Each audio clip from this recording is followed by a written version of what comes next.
Howdy, this is Mackenzie Franklin from SideGame LLC here in Colorado Springs, Colorado. And today we're going to be starting off the Best of 2022 list series strong with my top 10 favorite Marvel Champions heroes from 2022.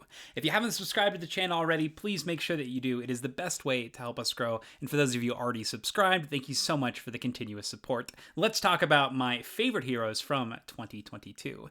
Now today we're going to be actually talking about all 13 released Marvel Champions heroes that have come out in 2022, so think of the first 3 as honorable mentions. I'm going to talk about my favorite card from each of the sets, why I like the heroes, or maybe why they ended up so low or high on the list. Without further ado, let's begin with number 13. And number 13 is going to Nova. Nova focuses all on wild resources. He's going to be using his helmet to generate them, and then when he attacks or defends, uses one of his basic sets, he's going to be able to unexhaust that helmet. His alter ego can fish out the helmet, get it on board, and then you're going to be using it to pay for a lot of your cards. And my favorite card from Nova is the Connection to the World Mind. This card here does not count as part of your hand size, so when you end up drawing it, it feels so good because that means you just draw another card right away. This is also a card that you can hold on to in order to redraw a full hand worth of cards later. So anytime you see it or have it, it feels great, and it's also a card that has other abilities to allow you to shuffle it back into your deck after you've spent it. So you're going to see this card a lot, and every time you do, it's going to feel awesome. Now the reason that Nova is a bit low on this list, well, the lowest on the list, is a lot of Nova's cards are very generic. Yes, his cards get discounts if you use wild resources to play them. However, a lot of them are just simply deal some damage or remove 3 threat, deal 4 damage. And he's got a lot of the same card in his deck. He does have some cool ways in order to do a lot of readying, playing a lot of cards in a single turn. But in order to benefit from this, he definitely has to set up for these very big turns where he's able to defeat a lot of minions and defeat a lot of side schemes at the same time. So not a character that I particularly enjoy playing, mainly because of that repetition and the very small card pool. A lot of the same copies of the same card. So that is my number 13, Nova.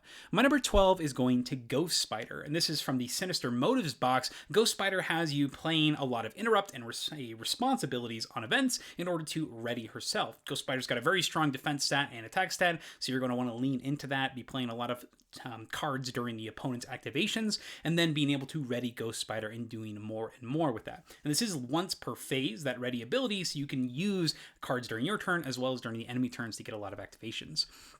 Ghost Spider also has, on the opposite side, Gwen Stacy, which gets you the ability to shuffle the Ticket to the Multiverse back into your deck, or use George Stacy as support that allows you to bank cards for future turns in order to build up these amazing, incredible combo turns, which feel awesome when they do happen. And speaking of Ticket to the Multiverse, that's actually my favorite card from the entire Ghost Spider set here. This is a double resource card that you're going to be using quite a bit for the resource production, but when you're ready to play it, you can play it for 3 costs to essentially reset your board, exhaust all of your Ghost Spider cards, including upgrades and attachments, and also ready and back up your hand size. It is such an amazing feeling, and it's a great build up to this super powerful turn, and it feels awesome when you're able to do it. Now, the reason that Ghost Spider is a little bit lower on this list is it's not a playstyle that I particularly enjoy. I like being proactive on my turn as opposed to being reactive to whatever the enemy's doing, and Ghost Spider definitely leans into the interrupt and response type cards, and it's just not something that I find super interesting or fun on my end. So this is definitely a player preference thing. I think you might have a lot of fun with Ghost Spider, particularly if you like the protection aspect. There have been also a lot of great new cards that have been released recently in Mutant Genesis and the new mutant sets, so this is one that I would recommend you take a look at, particularly if you like the protection and defensive aspects. So that is my number 12, Ghost Spider. Now, rounding out the bottom of the honorable mentions here is my number 11. This is Spider-Man Miles Morales, who on his front side has the most powerful abilities printed on this card. However, his card doesn't actually have an effect. These are just tags that other cards will trigger. Venom Blast allows you to deal damage and stun. Spider Camouflage allows you to get tough statuses and confuse. So you have access to all of the status markers, which is crazy powerful. On the alter ego, it's a little bit of an incentive to flip, being able to pick and choose specific cards to shuffle back into your deck. And then my favorite card really feeds into this strategy of getting those status cards on the opponent, because it's going to be a huge win more card if you're able to do it. As if stun and confuse weren't powerful enough, if you're able to get both of them on the opponent at the same time and use Arachnobatics, you can do a 1-cost 8 damage card, and that is such a powerful feeling when you do it. Now, the reason that Miles Morales is a bit low on my list here is frankly because I think that he is a bit straightforward and powerful for what he does. He is exactly what's on the card here. You're going to be using those special abilities from his other cards to stun, confuse, and gain tough, and that means that you can ignore a lot of what the enemy's doing, and for me that's not a playstyle that I super enjoy. My favorite way to play Spider-Man though is definitely in the standard 2 expert 2 setting. It makes it so that everything is going to have steady, so it makes it a bit harder to stun and confuse, and it's a bit more challenging, and it's something that I really enjoy playing. On the other side of that, if you are playing against an enemy who's stalwart, Spider-Man's cards don't do a lot, and it's just not a fun experience. So it's got that really interesting facet here where you have a character that can be too strong in certain situations, completely weakened in other situations. But I think that steady from the standard 2 expert 2 is just right. So that's my recommendation here. So that's my number 11, Spider-Man Miles Morales. Now getting to the top 10, my number 10 here is Penny Parker. Penny Parker is a unique hero that has 2 different identities. So the first identity is Penny, who has the ability to get extra card draw, and then she'll flip into the pilot mode, and now her suit becomes your main active hero, with a great stat line here, and also the ability to exhaust interface upgrades you control to generate resources. Now, as I mentioned before, Penny Parker here is an interface when she flips over, so you'll have extra resource production from her. And this is important because SPDR herself has a very small hand size with only 3 cards, but she also has that 14 health pool, which gives her access to a lot of fun cards with the neutral package, allowing you to get extra on exhaust, things that would help out and buff things like Drax and Hulk, as well as She-Hulk and Thor. So you have access to the big health package, which is a lot of fun. Now, one of the most interesting things about SPDR is the way that you're going to be setting up your early game, and one of my favorite cards in the set, Ant-Man Uncle Ben, allows you to do that. So this is a unique card draw card where you exhaust it, discard cards from the top of your deck, and add any SPDR cards to your hand. In the early game for SPDR, it's super important to find her cards to get those sync ratio cards so you can put them out there and be able to actually use them as resources and build up your kit. And so you're constantly searching for those during that early game. Ant-Man Uncle Ben is a really cool way to get through that difficulty of that small hand size while still sifting and searching your deck for those specific SPDR upgrades. So I love the ingenuity on this design and the way it ties into the hero as well, and I think it's a great job on the design in general. The reason that SPDR is at the bottom of this list, though, is outside, once you push past that initial early game, SPDR does drop off on the excitement and fun factor, because a lot of the times you're just going to be using those interface cards as efficiently as possible, and most of the time those are pretty telegraphed. You know exactly how to do it. Now, SPDR is still a lot of fun, though, because she can be used in pretty much any aspect, and you'll have a great time with it, because you have all those sync ratio cards in order to use, and you can play almost any card, and you've got the whole Web Warrior package as well, which is a lot of fun. So that's SPDR, my number 10 there. My number 9 goes to Phoenix, our first X-Men character, a 3 thwart stat line, and the ability Psionic Bond, allowing you to remove power counters from Phoenix Force to generate wild resources. Now, this is once per phase, which means you can play defensive cards as well and use the resources faster, which will allow you to flip into the Dark Phoenix. Now, quickly, let's look at the alter ego here, Jean Grey, allowing you to start with the Phoenix Force on the board on the restrained side with 4 power counters on it. If you're able to get rid of those power counters, you become the Dark Phoenix. You'll trade in your large thwart stat for a larger attack stat, and then all of your cards in your deck start getting more and more powerful.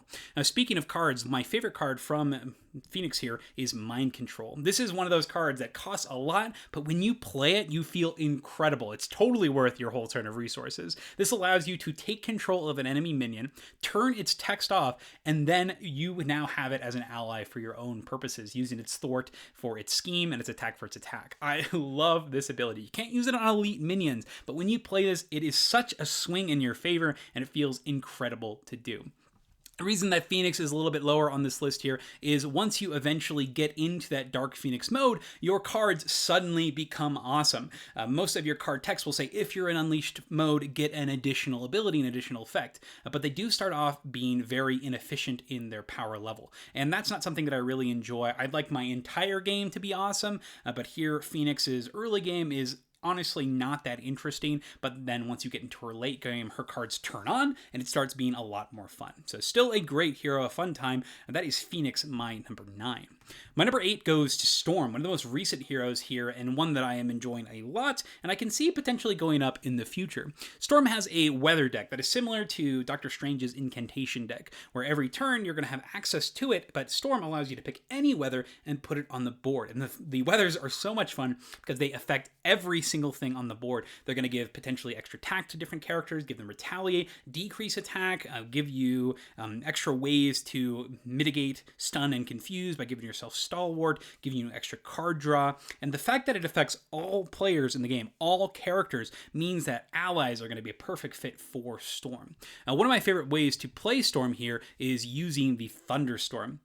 This is one of the weathers you're going to be switching into a lot. It gives every single character on the board +1 attack. And if you do this while you have a huge amount of allies on the board, in conjunction with things like boot camp and aggression, you're going to have a pack of X-Men characters that you're going to be able to incrementally deal large chunks of damage at a time. You'll switch into Thunderstorm, use all your different allies, then you can play cards to switch out of the weather in order to avoid your enemy characters getting the benefits from it. So you have a lot of different play and counterplay with Thunderstorm, but every time you flip into a weather with Storm, you're always going to be wondering what you're going to do with this character. Now, unfortunately, the alter ego side Aurora is a little bit unfortunate, doesn't really do anything, has no effect except for a setup effect, which is pretty annoying.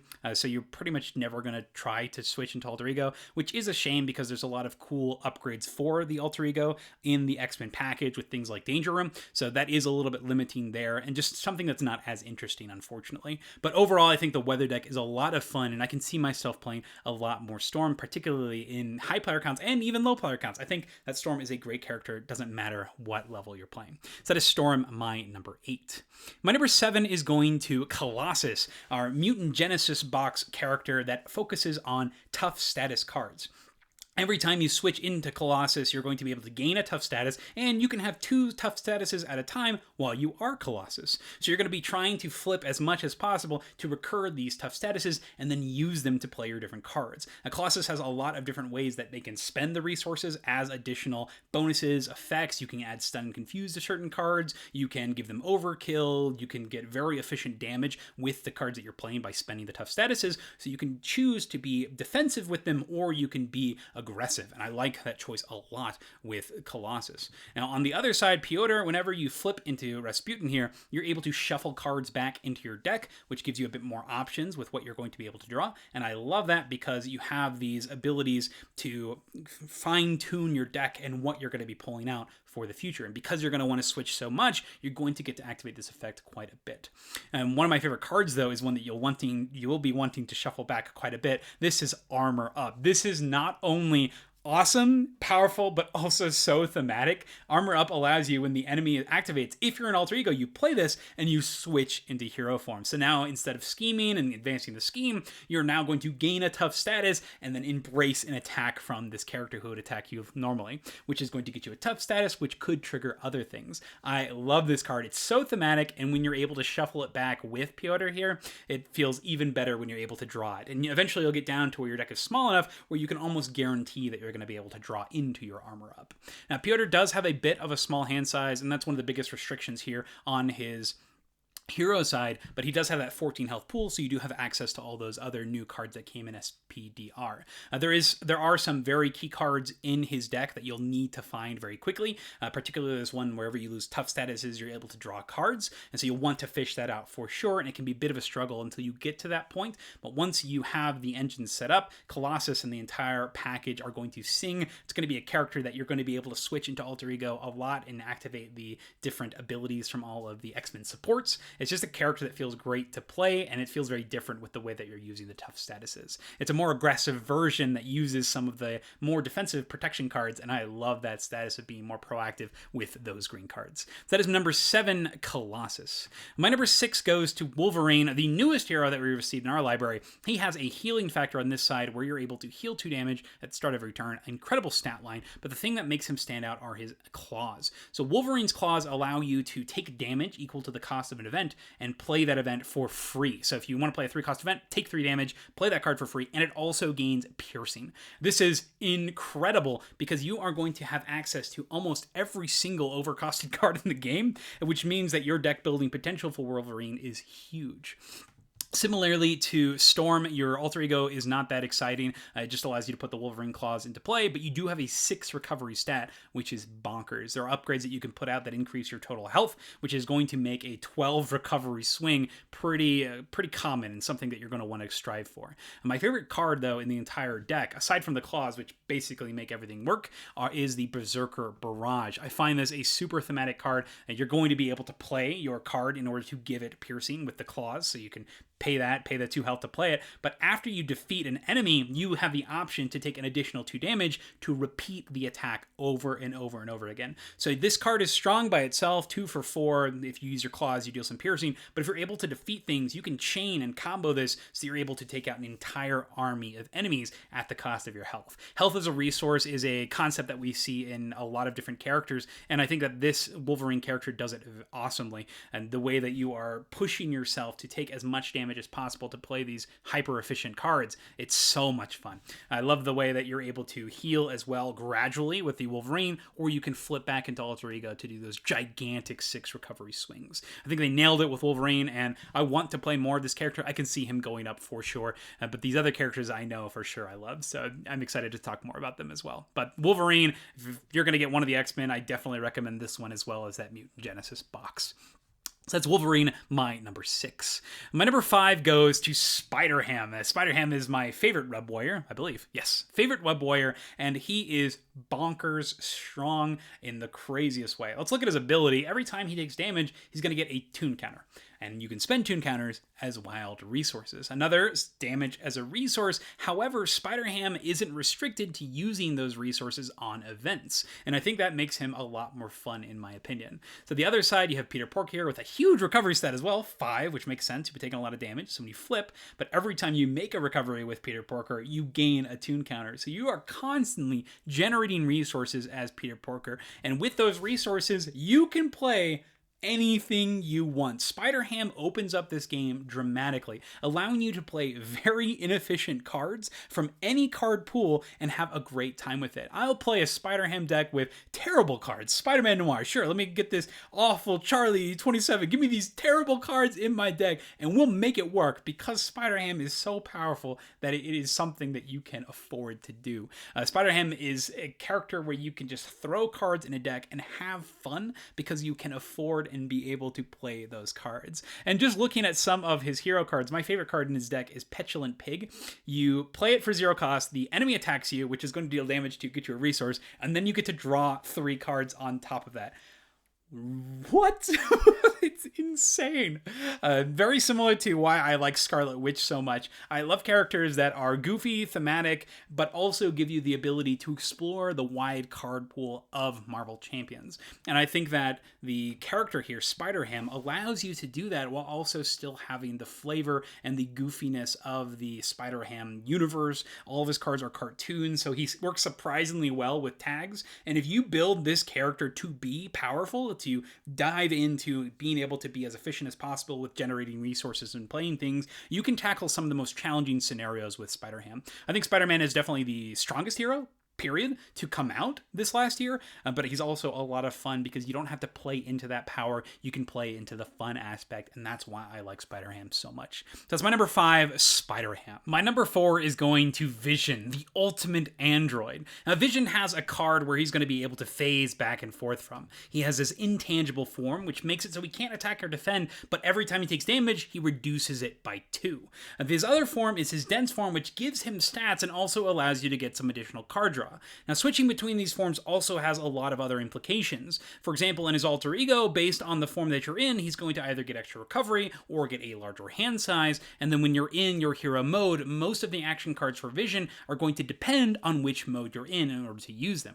Now, one of my favorite things about Vision is the way that he's able to pull cards back for specific situations using density control. This card can be triggered whenever you make that switch once per turn and get a specific card back from your discard pile. It's also a superpower, as are most of his cards, and that's another thing I love about Vision, is that a lot of his tags are going to be very synergistic. He's an android, an Avenger, he can gain aerial. You have lots of options and choices when it comes to deck building and flexibility, and also choice throughout the game. I love the discard pile recursion, being able to pick specific cards for specific situations, and with the different forms, you can choose when to trigger those and what situations those might be. One of my favorite ways to play Vision is to focus in on an aggression heavy strategy and using this intangible form in order to pull out lots of different minions and then play these big card draw cards just by having those minions out there with things like Bring It. And once you've gained all that value, you flip into your dense form, get even more card draw, and then go off with your large stats and the recursion that you've gotten from your big abilities that you're pulling back from your discard pile. I love Vision. I love the changing form aspects. It reminds me a lot of things like Ant-Man with your different characters, but there are more abilities that are present when you're in these forms as well. And that leads me to my number 3, which is very similar. This is Shadowcat, the mutant form changer that also has intangibility. Now, Shadowcat on her hero side has selective intangibility, which means when she's in her phase mass form, she gets to ignore guard and patrol, so she gets to sneak past things. Makes a lot of sense. And in the alter ego, you're allowed that flexibility to flip between your mass forms. But the biggest thing here are those forms. So Kitty's forms are solid and phase. When you're in solid, you get extra resource generation. In addition, if you are in phase, you not only are going to get the abilities of your cards and being able to sneak past things, but you also have this incredible effect. If you are defending and you're in phase, you cannot take damage, period. This makes it so every single card that has defense printed on it counts as defending, so you can ignore all of the damage. It's insane. This leads to my favorite card from this set, Quick Shift. So powerful. When you play it, if you're attacked, you play it, and if you're in solid, you switch to phase. It's a defense card, which means you don't take any damage, but if you're already in phase form, you get to draw 2 cards, and since it's a defense card, you still don't take any damage. Similarly to the World Mind card we talked about earlier, this is a card that anytime you see it, you're going to feel amazing. You know you're safe, you know you're getting card draw, and you know your next turn is just going to be so powerful. This gets over that thing that I really dislike about the protection aspect of whenever I'm playing defensive cards, I'm not doing a lot on my actual turn. So I feel like I'm never getting anywhere or being proactive, I'm just being super reactive.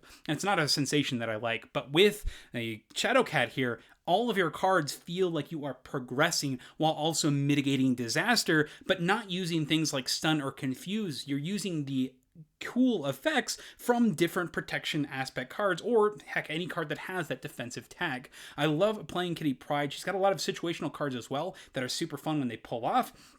A lot of fun to be had with this character. One of my favorite X-Men for sure, but as you can probably tell on this list, not my favorite. And that brings us to my number 2. Not an X-Men, this is Riri Williams, Ironheart, one of the coolest characters. Takes a lot of things that I love from Iron Man with building up your character, but makes it so that it's its own mini quest as opposed to just putting out these different upgrades and activating lots of upgrades. For Ironheart, you are actually developing your character, your hero card as well as your alter ego card. So Riri Williams has the ability where you can spend science resources in order to put progress counters on her, and then when you are in your hero form, you can spend progress counters in order to ready yourself and increase your abilities. So you start off with this pretty great stat line, actually, 1, 2, 3. This is the same stat line as Gwen Stacy, actually, but then you increase into a 2, 2, 3, and then once you get into your full power mode, you become a 3, 2, 3. And not only are your effects going to be increased, your basic powers, but also even the alter ego is powerful. You can use her ability to now, instead of just spending a science resource, you can spend any resource, and then once you get to that full power, any progress token becomes 2 damage that you can bank. And so this is bankable damage, which means you can have these huge burst turns, you can divvy out your damage any way you see fit. Ironheart is so awesome. She's such a great character, so much fun to play. And one of my favorite things about it, not only are you scaling the character herself, but also your cards in your deck scale with your power level. One of my favorite cards here, the one I want to highlight, is New and Improved, and the ability increases the more that you've developed your suit. The more times you develop, the more options you get to pick. So one card suddenly gains more abilities as you play. This is such an awesome concept, and I think it's done really well here. You got your search your deck for any card, for Ironheart, you get a tough status and you get to ready yourself for 3 cost. That's so much value. And as you play the game, the value increases. I love this card. It's such an awesome ability. I love the way that not only she scales, but also the cards in her deck also scales. This character is so much fun to play. Most of her events will allow you to destroy things or remove threat, but if you're able to perfectly eliminate something, you get additional progress counters for doing so. And so you're always trying to be as efficient as possible and solve this puzzle to get leveled up as soon as possible. I love this character. What a great time. The best champion for sure. Awesome game. Awesome character. This is Ironheart, my number 2. But my number 1 for sure has to be Cyclops. This is one of the newer characters, and he's amazing. He's strictly awesome. First off, look at the stat line, 2-1-2. Fine, great stat line, 2 thwart is great. You're always going to be able to do something with that. But then the ability Optic Blast as an action, don't have to exhaust or anything. You spend a resource, deal 3 damage to an enemy with an upgrade attached. And so this is the first part of this package, are upgrades. You can take these upgrades, and they're generally 0 to 1 cost, and you'll put them onto minions or the enemy hero, and based on the ability of that, you're able to get additional value. There's some that give you card draw when you defeat the minion with them attached, some that deal extra damage, and some that reduce the threat. There are also specific upgrades that came with this character for each aspect, so each aspect has their own way to play with different upgrades too, giving you a lot of freedom and deck building creativity. But on the alter ego side of Cyclops, his printed text says you can include X-Men allies from any aspect in your deck.